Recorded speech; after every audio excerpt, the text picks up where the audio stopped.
ভারত ভূমিকে বিভিন্ন সময় যে মনীষীরা সমৃদ্ধ করেছিলেন তাদের মধ্যে অন্যতম হলেন স্বামী বিবেকানন্দ। তিনি বিভিন্ন বিষয়ে সমাজকে শিক্ষা দিয়ে গেছেন। তার প্রতিটি বক্তব্যের প্রধান উদ্দেশ্য হল মানুষের চরিত্র গঠন। তাই আজ আমরা স্বামী বিবেকানন্দের শিক্ষামূলক 10টি বাণী সম্পর্কে জানব। 1.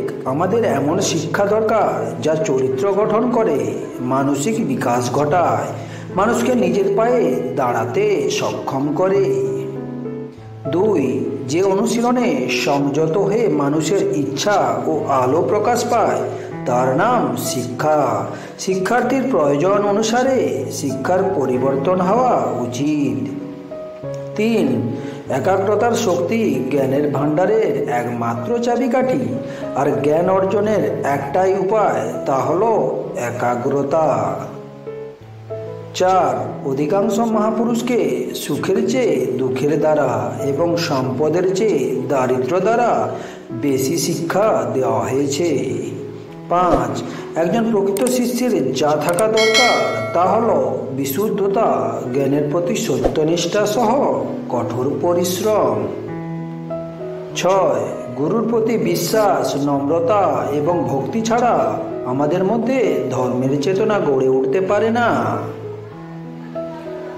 7. শিক্ষা ও কঠোর পরিশ্রম হলো সোনার চাবি, যা সহজে ভাগ্যের দরজা খুলে দেয়।